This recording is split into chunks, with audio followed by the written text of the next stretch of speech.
Well, we tried this when it was -20 wind chill. Let's try it when it's almost 60 degrees. Let's do a not so cold start.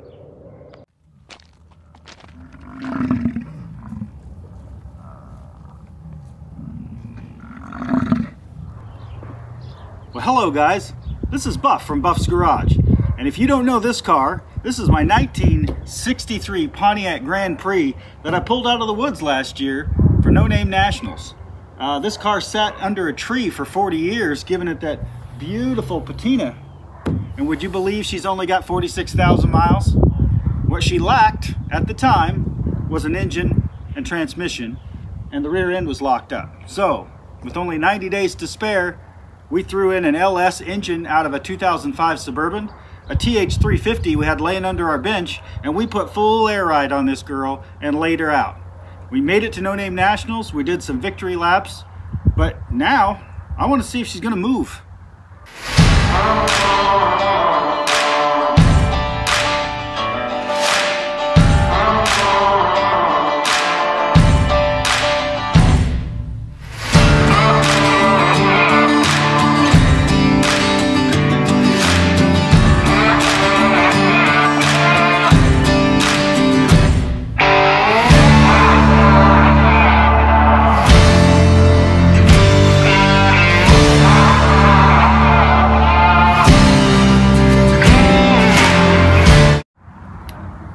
But now we want to see if we can get her to start.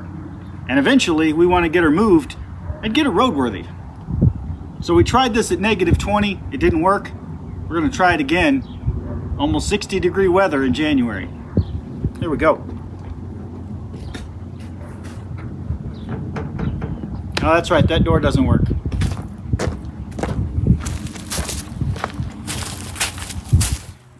I never got to finish putting the interior in. And really didn't even take everything out after No Name. As you can see, it still has,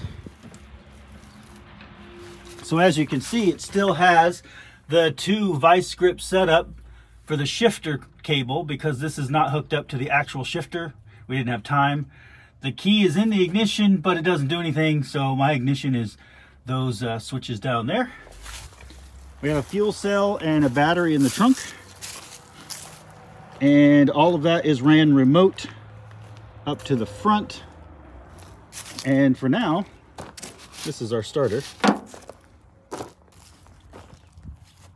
If you haven't seen her up close and personal, this is a 2005 5.3 liter LS out of a Suburban. It does have that TH350, which is an older TH350. That I really don't have a lot of information about. I just threw it in there, put some fluid in it, and it was able to drive around. But this is not the perfect setup for this car. This is what we needed to do to make it run for No Name Nationals. We did put new front disc brakes on the vehicle. We also put 2022 Jeep takeoff wheels on the car. They fit really well, especially with the new disc brakes. The 14s wouldn't fit with the disc brakes. And we ended up putting a low profile cheap tire. It's a No Name brand. It's 225 55 17 on these 17-inch 2022 takeoffs. And there's the Jeep logo just to prove they are Jeep wheels. And they did fit. So on the back, that is a rear end out of my 1982 Pontiac Trans Am, because the rear end on the car was sitting in a mud hole and completely froze up. I didn't have time to repair it. It's a good rear end, we just gotta, redo it. So this one worked for the time being.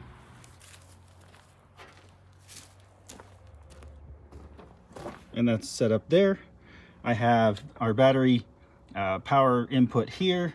And then I needed a ground cable, because the ground going from the engine and the frame and the body wasn't enough to carry all the way to the back. So this cable runs as a ground all the way to the trunk, and I didn't have black, so there you go.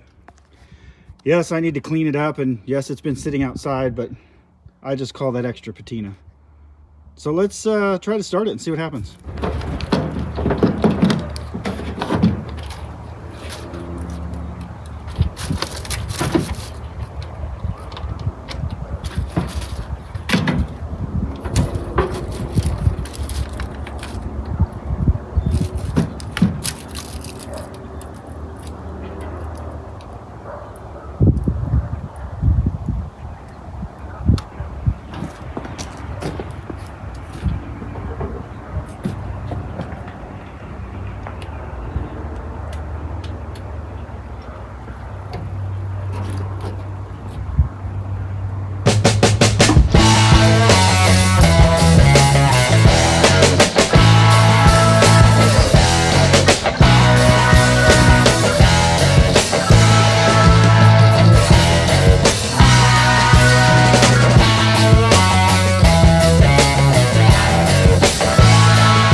So since the original battery for the car is drained down, I'm going to go ahead and pull out the really old, still in the box, Century battery charger.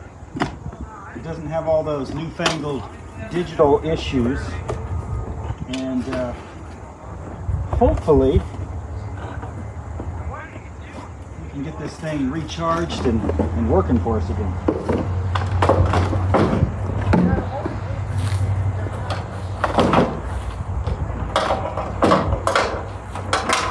Well, it fires right up when I plugged it in, but it's got a start option, so let's try it. See what happens.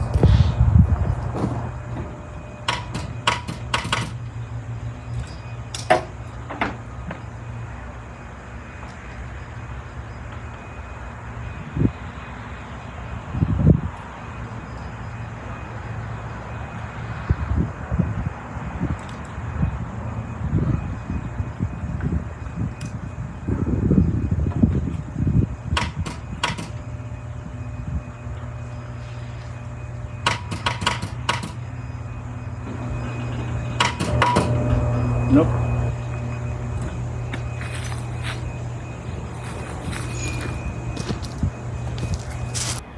Well, we've had it on the battery charger for a minute.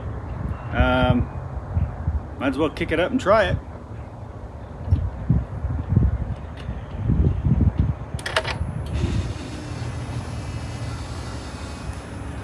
Might not work, might work, I don't know.